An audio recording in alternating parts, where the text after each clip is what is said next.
جناب حوا. اچھا جناب حوا کے بارے میں ایک بحث تو ہے کہ جناب حوا آدم کی پسلی سے بنی ہے یا آدم کی بچی ہوئی مٹی سے بنی. اور یہ ساری بحث اس لیے آئی کہ قرآن کریم نے سورہ نساء جناب حوا کے لیے ارشاد فرمایا وَخَلَقَهَا مِنْهَا زَوْجَهَا. ہم نے آدم ہی میں سے آدم کی بیوی کو بنایا. آدم ہی میں سے آدم کی بیوی کو بنایا. آدم ہی میں سے بنایا.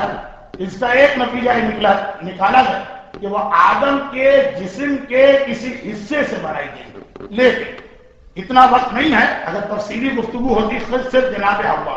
خلاصہ یہ کہ برادران اہل سنت کے یہاں یہ مشہور کہ جناب حوا آدم کی پسلی سے بنائی گئی. اور ہمارے یہاں معصومین کی روایت ہے کہ نہیں، جناب آدم کی بچی ہوئی مٹی سے جناب حوا کو بنایا گیا. اور بچی ہوئی مٹی بھی میں محاورتاً کہہ رہا ہوں، ورنہ پروردگار جب آدم کو بنا رہا تو یہ ایسا تو نہیں ہے نا کہ اندازن مٹی بنائی. پروردگار علیم و قدیر ہے، اس کو پتا ہے کتنی مٹی چاہیے، پہلے سے ہی زیادہ مٹی منگوائی گئی، جناب حوا بنی. اب سنیے روایتوں کا جملہ. پروردگار جناب حوا کے دو بڑے امتحان دیے اور وہ دونوں امتحانوں میں ثابت اور صابر ہے. پہلا امتحان شوہر سے جدائی. کئی جتنی دنیا بھر کی عورتیں ان کے اوپر جو آزمائشیں آتی اس میں دو امتحان عورت کے سب سے بڑے، اور یہ دو امتحان سب سے پہلے جناب حوا کے لیے گئے.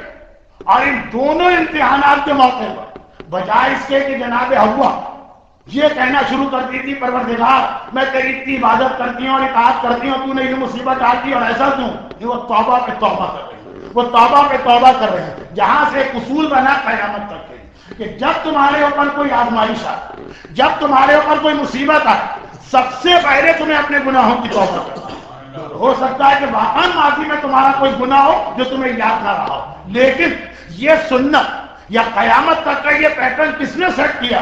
ہماری اور آپ کی ماں حوا نے. عورت کے حوالے سے دو بڑے امتحان. پہلا یہ کہ شوہر سے جدائی. جنت میں ساتھ رہے. اچھا ساتھ رہ کر جو جدائی ہوتی ہے وہ زیادہ سخت ہوتی ہے. فرق کیجیے کہ ساتھ ہی نہ رہے، ایسے واقعات ہوتے ہیں، نکاح ہو گئے رخصتی سے پہلے شوہر نہ رہے، لیکن ایک طویل عرصے ساتھ رہے، بہت طویل بھی نہیں، بہت طویل بھی نہیں، جنت.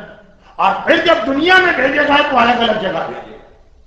جناب آدم کہاں اتارے گئے، جناب حوا کہاں اتاری گئی، یہ خود ایک لمبی چوڑی بحث.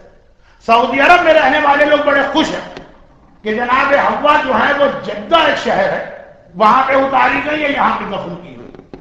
روایت میں اس کی سختی سے تردید آئی ہے کہ غلط ہے. ہمارے یہاں ہم لوگ زیر زبر کا اتنا خیال نہیں کرتے، جبکہ اس کی وجہ سے مسئلہ ہی زیر و زبر ہو کے رہ جاتا. میں ایسا دو مثالیں دے چکا ہوں، پوری نماز غلط. اشہد ان محمدن عبدہ اگر آپ نے کہہ دی عبدہ، اذان میں خلیفۃہ ہے، خلیفۃہ کہہ دیا، اذان غلط. خیر یہ آج کی بات نہیں ہے، شاید اتوار کو بیان کروں گا. لیکن سعودی عرب کے شہر کا نام ہے جدہ، اور عربی میں دادی کو کہتے ہیں جدہ. وہ زبر ہے، شہر کا نام ہے زید. عربی میں جدہ کہتے ہیں ساحل کا کنارہ. تو اب کہاں اتاری گئی ہے؟ یہ روایتوں میں ایک عجیب لفظ آیا. ہماری روایتوں میں آئے کہ آدم کو صفا پہاڑی پہ اتارا گیا تھا اور جناب حوا کو مروہ پہاڑی پہ اتارا گیا. یہ صفا مروہ مکہ کی دو پہاڑیاں. اور جب آدم کی توبہ قبول ہو تو سامنے کی پہاڑی ان کو دکھائی گئی جہاں ان کی بیوی بیٹھی، وہ وہاں پہ چلے. لیکن شوہر اور بیوی کی جو ملاقات ہوئی اس سے پہلے اتنا طویل عرصے ان میں جدائی رہی کہ روایت میں یہ آیا ہے کہ دنیا میں 5 آدمی سب سے زیادہ روئے، اور ان میں پہلے نمبر پر آدم اور حوا کا تذکرہ. ایک دوسرے سے ان کو جدا کیا گیا. حوا نے یہ امتحان دیا اور کہا کہ قیامت تک عورتوں کا یہ امتحان پروردگار لے گا. لیکن اس سے بھی بڑا ایک امتحان، اور وہ یہ کہ جناب حوا وہ بیٹا جس سے ماں کو حد سے زیادہ محبت ہے، حضرت حابیل علیہ السلام، جوان بیٹا، اطاعت گزار اور فرما بردار بیٹا، ماں کی آنکھوں کے سامنے اس کا لاشا پڑا. جوان بیٹے کی لاشے کو دیکھنا، اور اس سے زیادہ صدمے کی بات یہ ہے کہ قتل کرنے والا بھی میرا ہی بیٹا. قابیل نے جناب حابیل کو شہید کیا. اب یہاں پہ ایک لفظ ایسا آ رہا ہے کہ وہ مجلس کے جو شان ہوتی ہے نا اس کے خلاف ہے۔ راوی نے جس وقت ایمان کی بات کر رہے تھے کہ اللہ نے حوا کا دوسرا امتحان اس دنیا میں یہ دیا کہ ماں کو اپنے جوان بیٹے کا لاشا دیکھنا پڑا اور ساتھ میں یہ خبر سننا پڑی کہ اس کو قتل کرنے والا کوئی اور نہیں، تیرا اپنا ہی بیٹا، بھائی نے بھائی کو مارا۔ اب حابیل و قابیل آج کا موضوع نہیں۔ راوی نے اسی وقت کہا کہ ہاں ہاں فرزند رسول، یہ تو عام مسلمان بھی جانتے ہیں اور مانتے ہیں اور کہتے ہیں کہ پہلا قطرہ خون جو زمین پہ گرا وہ حابیل کا تھا۔